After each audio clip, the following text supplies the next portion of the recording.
This is ISACA's Page 2 podcast. Hi, and thank you for joining us today. I'm Safia Kazi, Privacy Professional Practices Principal at ISACA. And joining me today to talk about his recently released ISACA Journal article, Cyber Decisions Only Executives Make, is Executive Principal for Risk Masters International, Stephen Ross. Steve, thanks so much for joining us today. Always a pleasure. So to get us started, why is it that so many organizations think of cybersecurity as solely being an IT and information security concern rather than an overall business concern? Oh, that's easy because then it's somebody else's problem. That's how you make things disappear. Call it somebody else's problem. That's a flip answer, but it's also indicative of the fact that because there's so much reliance on information systems for running businesses, it has become kind of transparent to most business managers what the computer's actually doing. And the fact that it can actually not do what it's supposed to do is a bit of a shock. And it's much easier to just say, well, let IT deal with that. I'm going to make sure that I continue to sell products and hire employees and do all the things that is my job description. Let them do theirs. And so what are some of the implications of organizations not thinking about cybersecurity as an overall business concern? Well, the point is, it is an overall business concern because if you are that reliant on information systems and either they start leaking information that you don't want to have leaked, whether it's private or secret, or they go down altogether and you can't use them, which is, obviously worse, then they don't know what to do. They haven't thought it through. And the whole purpose of this article was to, if not wake executives up, wake information security professionals up to the fact that they should be raising these issues with their own management as quickly as possible, because there's things down the line that have to be decided. And I know I'm not going to list those because you're going to start asking me some questions. I sure am. So can you give us some concrete examples? What are some of the business-related matters that should be incorporated into cybersecurity plans? Well, first of all, what are you going to do when the time comes? And it depends on what the event is. Making some distinction between a loss of data or theft of data and the inability to use the systems. You don't want to have a one-size-fits-all response because it's not a one-size-fits-all problem. Secondly, you need to ask the basic question: what can I do if I don't have a computer system? What are my alternatives? There's the question of, we always say, well, we have to make sure we can recover the critical systems. We must not forget systems, critical business activities. Sure, but what are the ones that are critical and what are the ones that are less critical? You may have already made some of these decisions in terms of a business continuity plan, but those decisions were all often in the presumption that the systems would be there, but the office isn't. And now, of course, we have the experience of 2 years of 2.5 now, of a pandemic with people working remotely. Lo and behold, they figured out they could do that without the office. But now what will you do if you don't have the system itself? Oh, wow. And then you say, okay, well, we'll figure out something for the critical activities. What about the non-critical activities? Do you tell, maybe let's say legal or strategic planning? They're not considered critical. I'm not saying it's true, but as just a gimme here. Then what do they do? You tell them, okay, sorry, you're the legal department. Go home, read your law books, and we'll call you to come back when the systems come back up. I don't have easy answers for any of those things, but I do know that they all have to be considered, and there are answers, but only if you prepare for them in advance. If you have to do it the day that the attack occurs, you're in a heap of hurt. Yeah, people don't make good decisions under stress. They make much better decisions when they've got cool heads. Yeah, and you in your article write that senior executives are the only ones who can draw the line between a disturbance and a crisis. Can Right. you give us some examples of where that line might be drawn and what it is that distinguishes the two? Well, there's disturbances every day. things If things always went well and went according to plan, we really wouldn't need middle managers. We would just need somebody to set strategic decision and then let the lower level of people just carry out the tasks. But there are always this, tactical micro decisions that need to be made on a day-to-day basis. Now we're saying one of those decisions is, how do I work without the tools that I need to carry out my job? How do I build bricks without straw? The distinction between a disturbance and a crisis always falls back on this determination as to how long can you go without it. I mean, we have many situations in which, oh, my PC does something strange, and then you reboot and it goes away, and here we are again.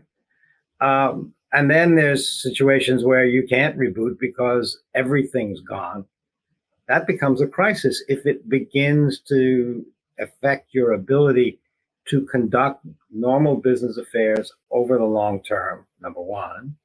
And number two, if that inability to process is going to have a direct effect, the key word being direct, a direct effect on the organization's ability to fulfill its mission.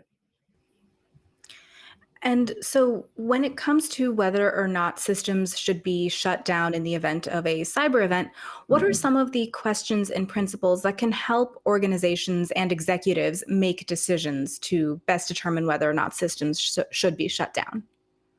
The issue has to be confronted in advance. If you are in the middle of a ransomware attack, for example, the decision's taken out of your hands. That's not something that senior management has to do.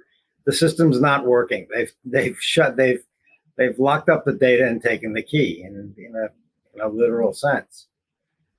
But if you are in the midst of a data loss, that somebody's stealing information, well, what do you do? If I know that our personnel files have been stolen, okay, they're gone. It's already happened.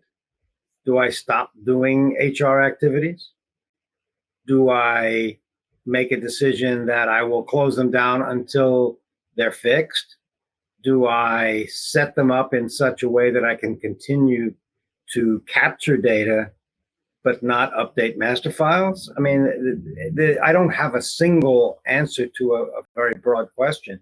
The point is that the potentials for what kind of attack might occur and the effects of that happening should be thought through, and the actions to be taken should be decided in advance, because panic sets in. I've seen it in too many organizations. My God, we're under a cyber attack, Steve. What do we do now? I said, well, number one, take a deep breath. Number two, let the people try to fix the problem. Number three, go to your business continuity plan and say, what are you going to do while the systems are down? Oh, your business continuity plan only addresses loss of physical assets, desks and chairs and telephones, but not of information systems. Well, you really should have thought about that in advance. Here we are now.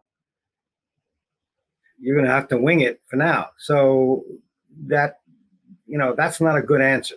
The right answer is to have thought about it in advance and written the plan and tested the plan and maintained the plan for what you will do in the event that you can't use your information systems. Everything from an alternate system to capturing data manually or on spreadsheets or on a brown paper bag and entering it later. I mean, there's too many potential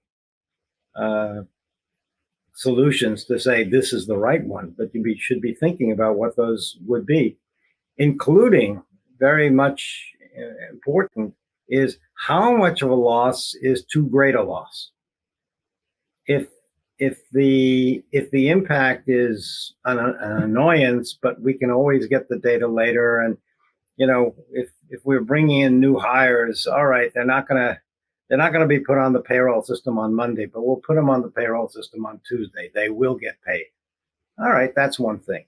If it's we can't sell products, we can't ship products, we can't collect revenue, that's a very different story again. So it drives the decision as to how much you want to invest in either preventive and corrective actions in advance, or, I hate to say this, how much you're willing to pay the bad guys to end the ransomware, or the ransom in this case. Yeah, and you've talked a lot about planning, but I think it's important that these plans don't just, it's not a once and done kind of thing. So how often should plans be reviewed, and what are some events that might trigger an organization to revise or update their plans? Well, that's two questions. How often to be reviewed? I think it's more event driven than time driven. When there's a new system, when there's a new business, when there's a new business function, when you acquire a subsidiary, when you sell off a subsidiary, things of that nature. At some point, yes. As a basic rule of thumb, I always say business continuity plans should be reviewed not less than every 3 years and not more than every 5. So I think that rule of thumb still applies. But as I say, the driver is more events, business events, but I think also very much so technology events. If you put in a new ERP system or a new customer relationship management system, that's going to dramatically change the way you do business. Then you better figure out in advance what you're going to do if you don't have those systems to now conduct business. And so I'm sure we have some security professionals who are listening to this and have said, I hope I've so. tried. I'm sure there's people who are listening to this and saying, I've tried to bring this to executives, but they just don't seem to understand why this is a business issue. So how can security professionals go about explaining the business impacts that a cyber event could have to executive management? I think it's isolating the decisions that have to be made and identifying who has to make them. And that may be, it would rarely have to go to the board, I don't think. And for that matter, rarely have to go to the CEO. But there's probably a crisis management team in many organizations. Those are generally the ones who are going to have to face the problem when it occurs. I think they are receptive to suggestions of what they should be doing before it occurs.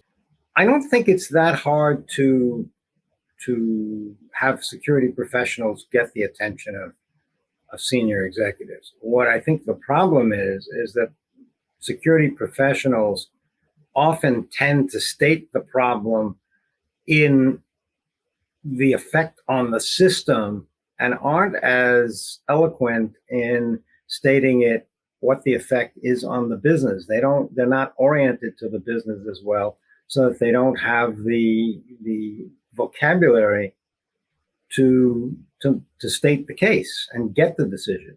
I don't think that's a universal. There's plenty of security people who understand business quite well, but I also think that it behooves them, once they've identified where there's a problem that needs resolution that's outside their scope, to frame it. And if it has to work with people that are better at communications, well, then bring in the IT auditors, or bring in the strategic planners, or the business continuity planners, or anybody else who's used to making this kind of case to a senior level executive. What they shouldn't do, and I think I've seen this happen too, is in the absence of any decisions being made by the people who should make them, technologists make the decisions themselves. Woe befall the organization when the time comes, because it's unlikely in that scenario that the technologist will understand what the business is, or they would have gotten the attention of senior management in the first place. Yeah, and so you actually did just kind of touch on this, but I think a lot of cybersecurity professionals, information security professionals, want to be able to better communicate in ways that aren't quite as technical and maybe have more concrete, tangible impacts. Now, you're a really well-spoken, eloquent guy. Do you have any strategies on how people can learn to communicate technical topics in a less complicated way and in a more impactful way?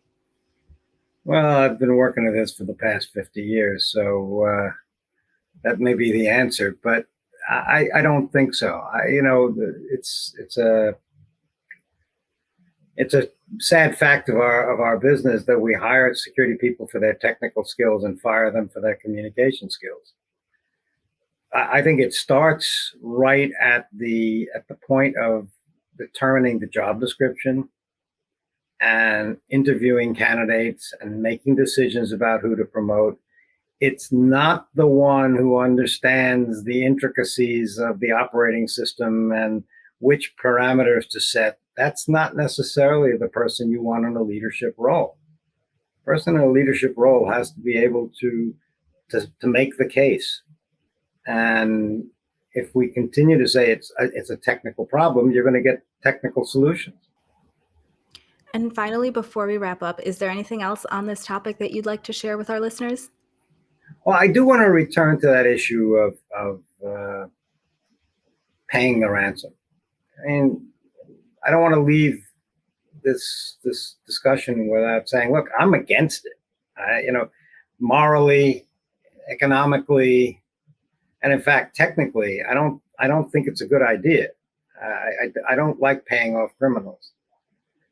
But having said that, the financial repercussions can be so great that the CFO and the CEO and the chief operating officer and a few others may be forced to say we have to take the risk that the system will not work even if we pay. We have to take the risk that the data is not going to be returned to us even if we pay.